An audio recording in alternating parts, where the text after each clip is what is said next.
In the twisted carnival of comedy, where the echoes of laughter mask the haunting realities, it's apparent that the industry is more of a malevolent puppet master than a benevolent stage director. The relentless pursuit of ratings, fame, and the stifling embrace of conformity appears less like a ladder to success and more like a guillotine ready to serve the heads of those who dare to bring joy to the masses. As comedians navigate the murky waters of an industry that promises stardom but often delivers heartache, the casualties are numerous. From Jimmy Fallon's infectious laughter reduced to a mere echo in the late-night hierarchy to Chris Tucker's enigmatic disappearance, the industry seems to thrive on creating shadows where once there were stars. So here's a look at 4 comedians whose lives were destroyed by comedy.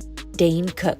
Dane was the single most popular stand-up comedian of the late MySpace to early Facebook era by a wide margin. He played sold-out stadium tours across the country. 2 of his albums, Retaliation and Isolated Incident, cracked the top 5 on the Billboard 200. He starred in middling movies like Employee of the Month and Good Luck Chuck, where he played the romantic lead opposite to Jessica Simpson and Jessica Alba, respectively. He on-screen dated both Jessicas. Flash forward to 2024, his last special, Dane Cook Troublemaker, was released close to 10 years ago to a muted response. He hasn't landed a lead role since his 2019 straight-to-DVD crime thriller, American Exit. He has weird Instagram relationships with girls 28 years his junior. His meteoric rise was followed by a swift plummeting out of the public eye. Dane began his stand-up career in the late 1990s, first entering the scene in New York City before moving to Los Angeles, where he remains to this day. In 1998, Comedy Central invited him to appear on Premium Blend, which would later prove to be the first flake on the snowball that would roll into the giant, hulking, lumpy Goliath that eventually flattened the comedy world. His style was distinct. High energy, in your face, heavy on wordplay, and light on subtlety. He joked about commercials, fast food, news stories, anything instantly connectable. Dane's fast-paced, frantic energy attracted a younger audience. Looking at his girlfriend, it still does. And he became one of the first comedians to amass a huge cult following on social media. In 2002, Dane Cook spent a whopping $25,000 to build his interactive website, DaneCook.com. He created a MySpace page to connect directly with his small but devoted fan base, which quickly ballooned to over 1.5 billion friends as his web presence spread like an aggressive virus across the early internet. Dane was arguably the first comedian to hit massive mainstream fame by going viral online. He pioneered social media as a tool for tangible comedic success, which left those comedians slumming it on the traditional path of open mics and bringer shows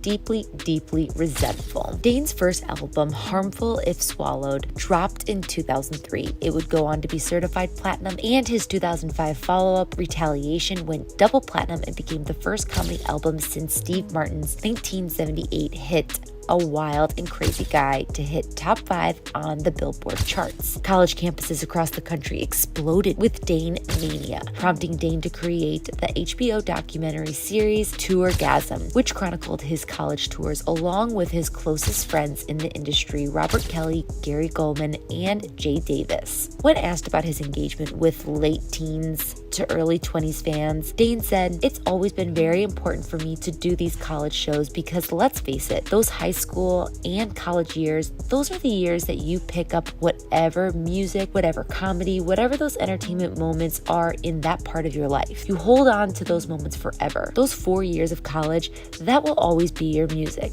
That band you want to listen to for the rest of your life because it's going to remind you of that time." And I believe comedy works in the same way as music. I think you have a greater possibility of making a fan for life because you're now part of the fabric of their life, of their years. No one connected with young people the way Dane did. He updated his MySpace page constantly with pictures and posts from his tours. He passed out his AIM handle freely and invited fans to chat whenever he was online. He would spend up to 3 hours after every show signing autographs, taking pictures, shaking hands, and making personal connections, campaigning, and his constituents loved him for it. The rest of the comedy world, however, was not quite as enamored with the V-neck wearing yoked comedian who dominated the public sphere. His reputation and credibility credibility came under public attack from Joe Rogan, who claimed that Cook had stolen material from both him and Louis C.K. Of course, it would ironically be Louis C.K. and Joe Rogan who would undergo the most dramatic shifts in public opinion for very different reasons. Rogan and C.K. would later squash their beef with Cook, but during the waning years of Dane's dominance, it seemed like every comedian who'd ever had a Comedy Central spot was coming out of the woodwork to pile onto stand-up's biggest target. Said Jim Bauer about the situation, "Everyone kills this guy. Not one comedian comes on and says, 'I'm so happy for him,' which is weird. They can't stand this poor guy." Journalists, critics, and commentators all joined in on the Dane Cook hate train, attacking his material, his bro-y persona, and his super finger. Starting in the 2010s, Dane's career began to fizzle out, with acting gigs coming up fewer and far between. Allegedly, he missed out on playing Captain America. His tours slowed down. The days when he could sell out Madison Square Gardens slid further and further into rear view. Nowadays, he doesn't do much besides vacation with his much younger girlfriend, sleep on a giant bed of cash, and post slightly alarming selfies on Instagram, looking like a dried out pre-scandal movie star version of Harvey Weinstein. Next up, Brett Butler.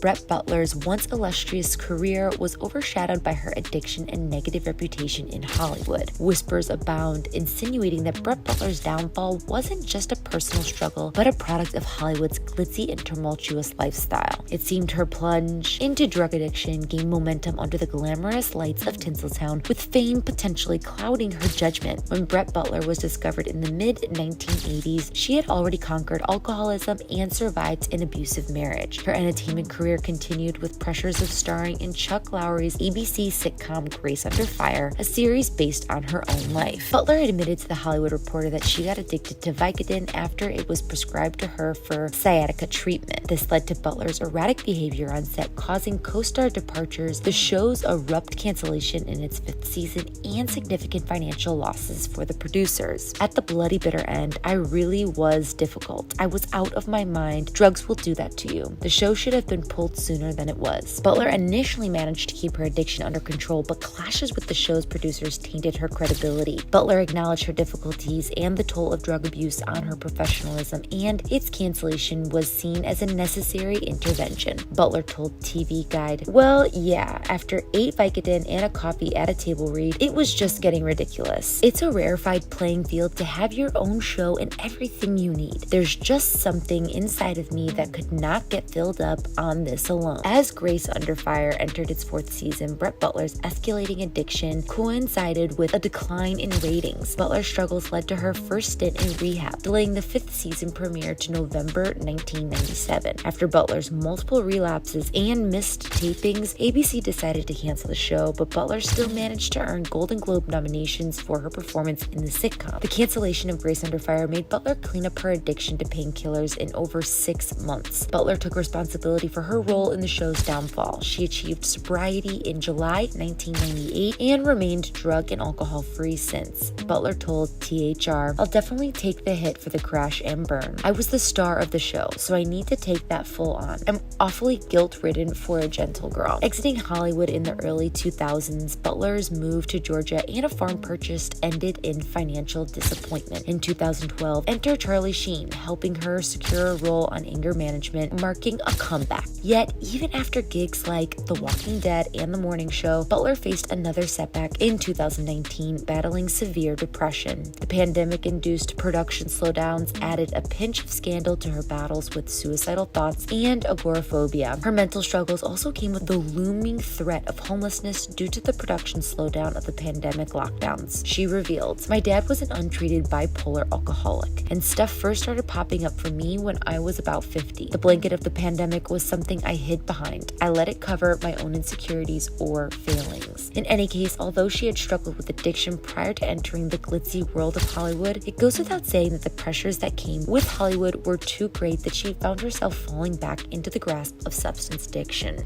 Next up, Chris Tucker. Chris Tucker seemed to come out of nowhere with his memorable performance in the movie Friday back in 1995. He was like an amped-up Eddie Murphy, and audience loved him. After a memorable turn in The Fifth Element, he played opposite Jackie Chan in Rush Hour, cementing himself as a great comedic action star. Hollywood was in awe of Tucker's talent and box office draw, and he was on top of the world. The offers were pouring in, and it seemed like there was no stopping this rising star. But little did we know that beneath the surface, Tucker was beginning to feel boxed in. You see, success in Hollywood often comes with a price. As much as we like to believe that actors have control over their careers, the truth is that they are often at the mercy of powerful producers, directors, and studios. For Tucker, this meant being bombarded with similar roles, the kind that played to his comedic strengths but failed to explore the full range of his abilities. The gossip columns begin buzzing with rumors about Tucker's refusal to accept certain roles. He became selective, turning down lucrative offers that didn't align with his vision for a diverse and meaningful career. Some industry insiders labeled him as picky, while others saw it as a rebellion against being typecast. As the years went by, Tucker's absence from the big screen only fueled the gossip mill. Yes, he made a few sporadic appearances, hosting award shows and releasing a stand-up special on Netflix, but it wasn't enough to quell the whispers. Fans wondered if he was planning a grand comeback, while critics questioned if he had lost his star power. In truth, Tucker was playing a dangerous game in an industry notorious for being fickle. Hollywood had a long-standing history of pigeonholing Black artists into stereotypical roles, perpetuating racial biases and limiting opportunities for authentic representation. It was as if they couldn't see beyond the color of his skin, denying him the chance to showcase the full extent of his talent. Typecasting was another weapon that Hollywood used to keep Tucker in a box. They kept offering him roles that played on racial stereotypes, making him this exaggerated, hyperbolic, and loud character. It was like they were stuck in a time warp, refusing to let him evolve as an actor and grow beyond the confines of these limiting roles. Beyond the limitations of typecasting, there was also the issue of emasculation faced by young Black artists in Hollywood. Emasculation refers to the undermining of one's masculinity, often through ridicule, degradation, or infantilization. In the context of the entertainment industry, it involves denying Black men the opportunity to portray diverse and well-rounded characters that showcase their depth and humanity. In Tucker's case, emasculation was evident in how he was continuously pushed into roles that emphasized humor over depth, effectively reducing him to a one-dimensional character. This emasculation not only affected his career opportunities, but also reinforced harmful stereotypes that belittled the intelligence and emotional range of Black men. But amidst all the challenges and obstacles, Tucker remained steadfast in his quest for more meaningful roles. Adding fuel to the fire, Tucker's new faith found in Christianity was cited as a reason for turning down certain roles. He wanted to be a positive role model and felt some characters didn't align with his spiritual journey. While some admired his dedication, others wondered if he was rebelling against Hollywood's expectations. Hollywood's reluctance to embrace change and diversity in the late 90s and early 2000s only served to stifle the growth and potential of talented Black artists like Chris Tucker. They were handed a script, but the lines were already written for them, pigeonholed into roles that perpetuated harmful stereotypes and failed to explore the full spectrum of their abilities. These talented artists had little control over their careers. The power dynamics in Hollywood left them at the mercy of decision makers who didn't always have their best interests at heart. It was like they were puppets and the strings were being pulled by others. No wonder they couldn't break free from those stifling roles. Starting in the early 2000s, Tucker began accumulating debts with the IRS, but by 2011, it was estimated that he owed approximately $11 million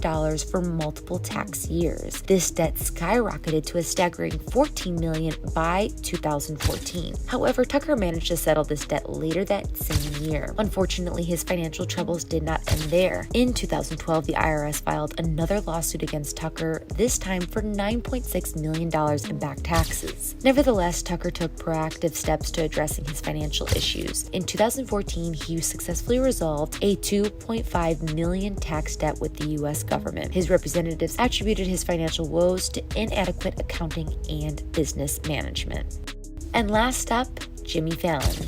Did you know there was a time when people liked Jimmy Fallon? When Jimmy Fallon stepped into the coveted role of The Tonight Show host, it seems like a breath of fresh air. Taking over from Jay Leno in 2014, Fallon quickly attracted a younger audience that was ready for a change from Leno's dated humor. Ratings soared, and the Emmy Awards consistently recognized Fallon's show with nominations for Best Variety Talk Series and an acknowledgement that continued until 2017. During this period, critics showered Fallon with praise. The New York Times even dubbed him the class clown with top grades and a good heart, emphasizing his ability to appeal to both younger and older demographics. Fallon's approach seemed to strike the right balance, and he appeared to be on a trajectory of sustained success. However, the host's fortune took a sudden downturn. The once positive narrative surrounding Jimmy Fallon began to shift, and a quick online search now reveals a plethora of negativity directed at him. The turning point in Fallon's public image can be attributed to various factors. Some critics argue that his brand of humor became increasingly formulaic and reliant on gimmicks, overshadowing genuine and insightful conversations with guests. The infamous hair tussle with Donald Trump during the 2016 presidential campaign became a defining moment, drawing accusations of normalizing the then candidate. Fallon's perceived lack of political edge also became a point of contention, especially in an era where late-night hosts often use their platform to address social and political issues. Some viewers grew frustrated with what they perceived as a lack of substance in Fallon's monologues and interviews. Aside from that, Fallon's streak of accidents during the early days of The Tonight Show sparked rumors and whispers about potential underlying issues. From broken fingers to chipped teeth, these incidents fueled speculation about a possible drinking problem, especially considering Fallon's history of hard partying during his Saturday Night Live days. While the partying rumors have subsided, the perception of Fallon being accident-prone continues to linger. Additionally, one of the more tangible reasons cited for public turning against Fallon is his propensity for breaking or laughing at his own jokes. Considered a comedy faux pas, this habit has been criticized for drawing attention away from other performers and creating an atmosphere of self-indulgence. Former castmates like Tracy Morgan have openly expressed disdain for Fallon's aggressive laughter, suggesting it detracts from authenticity of his comedy. In any case, as laughter rings hollow against the backdrops of shattered careers and personal demons, one cannot help but question the true cost of amusement in an industry that often feasts on the misery of those who once made us smile. The world of comedy, it seems, is less about genuine mirth and more about navigating a treacherous labyrinth where the price of laughter may well be the souls of those who dare to chase it. Anyways, that's it for this video, folks. If you like this video, make sure to subscribe and catch us on the next video.